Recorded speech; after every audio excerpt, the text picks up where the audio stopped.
పద్మాంగులారా, ప్రపంచంలోని మొట్టమొదటి మరగత శ్రీ లక్ష్మీ గణపతి స్వామి వారి ఆలయంలో ప్రతి శుక్రవారం కూడా గురు హోరా మనం సువర్ణ పుష్పార్చన సేవ గావించుకుంటూ ఉన్నాం. ఏ మానవుడైతే పూర్వజన్మలో చేసిన పాప కర్మం ఈ జన్మలో తను ఏ పని తలపెట్టినా ఆ పనికి అడ్డుగోడగా పడుతుందట ఆ పాపగా. ఆ అడ్డుగోడలను తొలగించుకునేటందుకు 21 శుక్రవారాలు వరుసగా మరకతంతో మలచిన లక్ష్మీ గణపతి స్వామి వారికి సువర్ణ పుష్పార్చన సేవ గావించడం వలన తద్దోష పీడ పరిహారమై ఆ మానవుడు అత్యధికంగా సర్వ సుఖాలను అనుభవిస్తూ పరంలో మోక్ష ప్రాప్తిని పొందుతాడు. అలాగే ప్రతి శుక్రవారం కూడా మనం ఒక రెమెడీ చెప్పుకోవడం సాంప్రదాయం. ఎంతో మంది నా దగ్గరికి వచ్చి, ఏమండి ఇంట్లో ధనలక్ష్మి నిలబట్లేదు, మేము లేనిపోని ఇబ్బందులు పడుతూ ఉన్నాము, ఆ ఇబ్బందులు తొలగేటందుకు కొన్ని విషయాలు చెప్పండి అని చెప్పగా, నేను తాళ్లపత్ర గ్రంథాలలో రెఫర్ చేసి మనం చేస్తున్నటువంటి పనులే మన ఇంట్లో లక్ష్మీదేవిని నిలబడకుండా చేస్తూ ఉన్నాయి. కాబట్టి సాధారణంగా ఇల్లు చిమ్మడము అనేది సూర్యోదయ పూర్వమే అయిపోవాలి.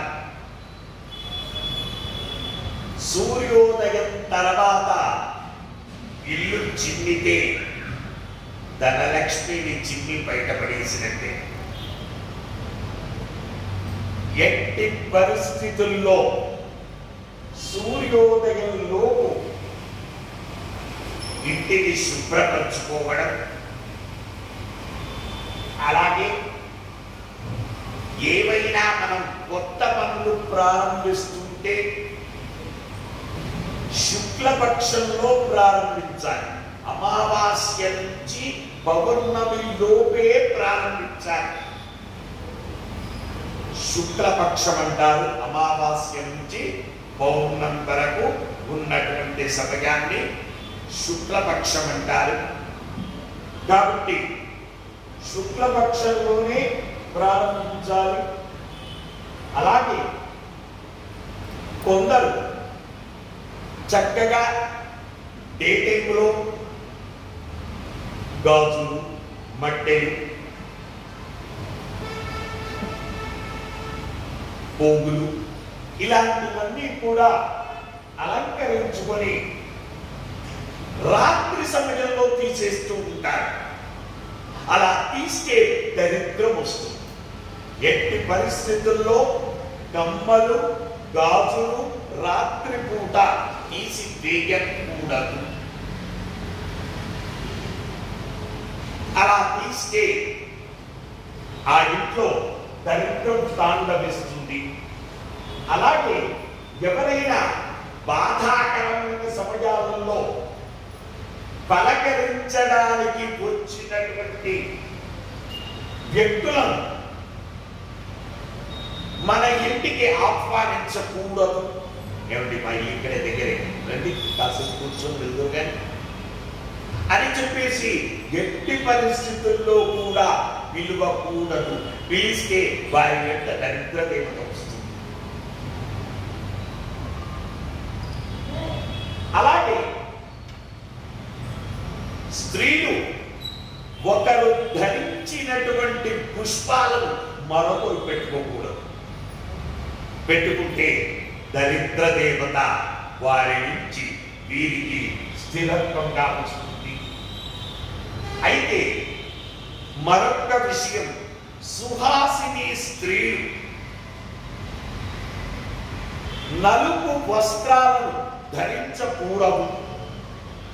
నలుపు వస్త్రాలను సుహాసిని స్త్రీలు ధరిస్తే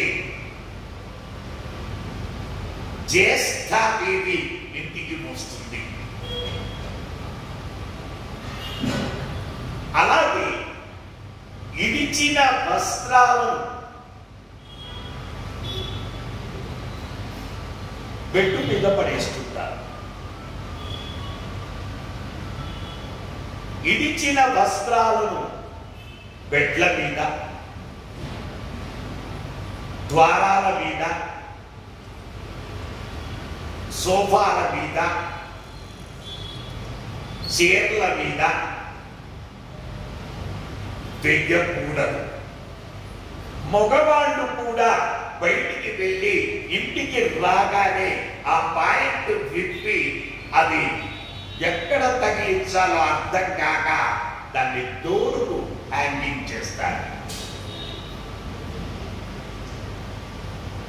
అలా చేస్తే దరిద్ర దేవత ఇంట్లోకి వస్తుంది. మరికొందరు బాత్రూములో ఎక్కడ ప్లేసు లేదు అని బాత్రూము వెనక డోరుకు హ్యాండల్ ఫిక్స్ చేసి ఇడిచిన డ్రాయర్లు, ఇడిచిన బట్టలు, తుడుచుకున్న టవళ్ళు దానికి వేలాడదీస్తారు. ఎట్టి పరిస్థితుల్లో బాత్రూములో ఉన్నటువంటి డోరు వెనక భాగంలో హ్యాంగర్ కొట్టకూడదు. ఇంట్లోకి దరిద్ర దేవత స్థిరంగా వచ్చి ఉంటుంది. అలాగే నిదుర లేవగానే ఇంటి ప్రధాన ద్వారాన్ని తెరుస్తూ ఉంటారు.